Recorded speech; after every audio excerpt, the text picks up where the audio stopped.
Mainstream archaeologists tell you Machu Picchu is the crown jewel of the Inca Empire, a city in the clouds built in the 15th century and abandoned when the Spanish arrived. They tell you it was a royal retreat, a ceremonial center, an engineering marvel of its time. They tell you this because they want you to stop asking questions. But when you stand among its stones, when you look at its foundations, when you follow the lines of its walls and the silence of its tunnels, you realize something unsettling. The story does not add up. The stones speak and they say something else entirely. They say this place is older than the Incas, older than recorded history, older perhaps than the very myths the Incas inherited. They say this mountain was chosen long before Pachacuti, long before the Empire of Cusco, long before anyone in Europe knew the Americas existed. They say that whoever built the heart of Machu Picchu possessed knowledge we no longer have. Knowledge of Earth, sky, and forces we pretend do not exist. Look at the stones themselves. Start with the massive retaining walls, the terraces that climb the mountain like steps to the sky. They're not just functional, they're precise. Each terrace is angled to capture water, to prevent landslides, to keep the mountain stable through centuries of rain and earthquakes. Modern engineers have studied these terraces and admit they could not improve upon them.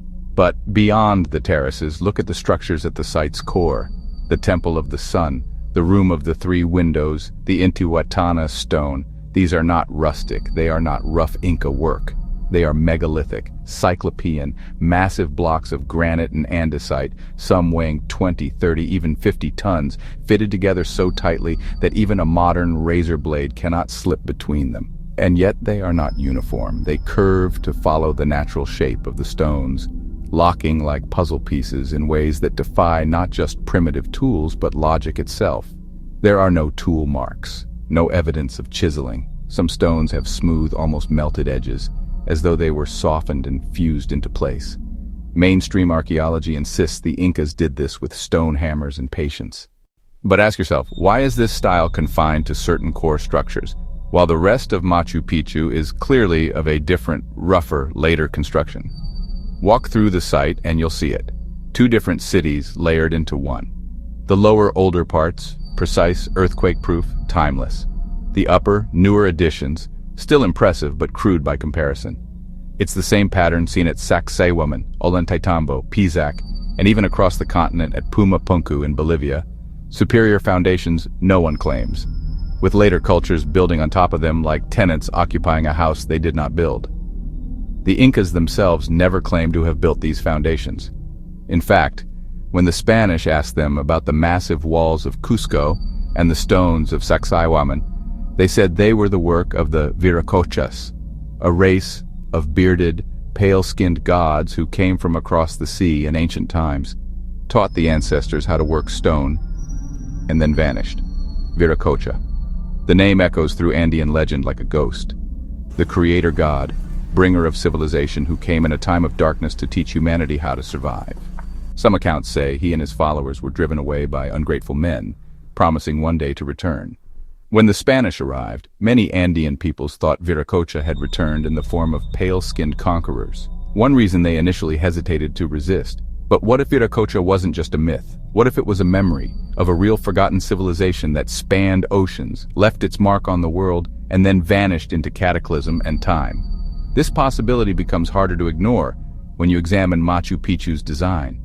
It's not just practical, it's cosmological.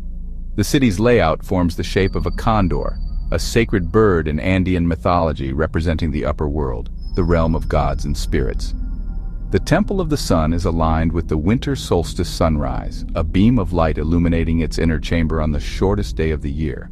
The Intihuatana Stone, often called the hitching post of the sun, is aligned to the cardinal points, its angles casting perfect shadows during equinoxes. Archaeologists will tell you these were mere calendars, but they were far more than that. Measurements show the Intihuatana has unusual magnetic properties. Compass needles deviate near it. Sensitive instruments detect fluctuating electromagnetic fields around it. Tourists and shamans alike report strange sensations when touching it. Tingling, dizziness, altered states. Consider the location of Machu Picchu itself. It sits atop a narrow ridge between two peaks, Huayna Picchu and Machu Picchu Mountain, overlooking the sacred Urubamba River far below.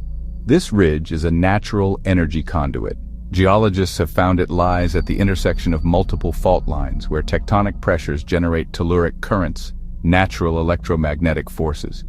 Ancient cultures worldwide built their sacred sites on such nodes. The Great Pyramid of Giza stands atop limestone chambers filled with water, amplifying electromagnetic resonance.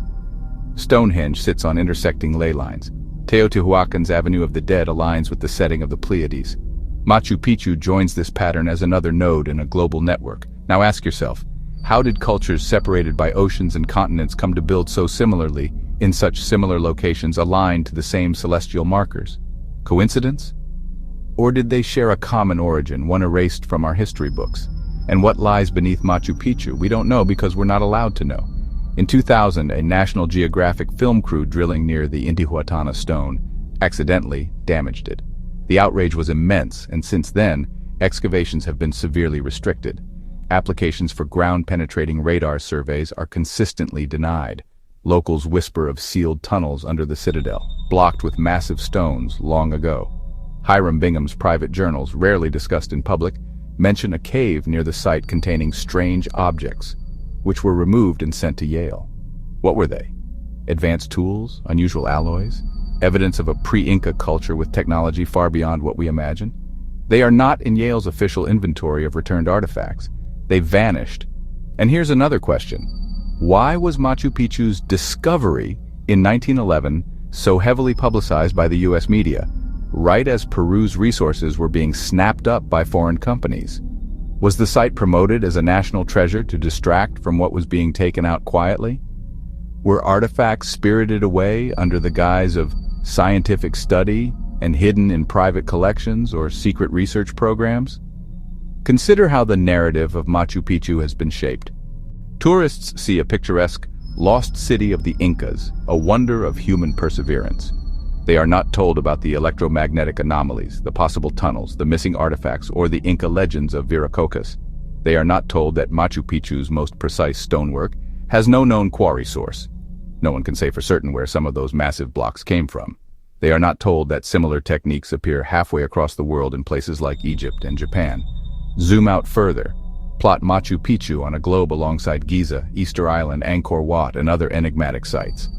Many align along what researchers call great circles, lines wrapping around the Earth like a geometric grid. This is not random. Myths from every corner of the planet speak of a world once unified by knowledge of Earth's hidden energies. The Aborigines speak of songlines, paths of power singing through the land. The Chinese call them dragon veins, channels of qi. The Incas mapped Sikh lines radiating from Cusco, connecting hundreds of sacred sites in a vast network. Did an ancient civilization once map this grid globally, leaving monuments like Machu Picchu as power nodes? And if they did, who were they? Were they human, an advanced culture wiped out by cataclysm, leaving only whispers of their greatness? Or were they something else? Beings who came from beyond, taught humanity, and then withdrew, leaving their technology in the hands of those who could not sustain it. The legends of the Viracocha say they promised to return. What if they never truly left? What if their knowledge has been preserved in secret, guarded by a select few who wield it in shadows? What if the real reason sites like Machu Picchu are so tightly controlled is not to protect them from harm, but to keep their true function hidden from us? Machu Picchu is not just a ruin. It is a signal carved in stone, a message from a forgotten past, whispering of a time when humanity could harness the forces of earth and sky. A time when power was not in oil or gold, but in the very fabric of the world beneath our feet. That knowledge was buried, suppressed, stolen. But the stones endure. They hum with secrets. They wait for someone to listen. We are listening.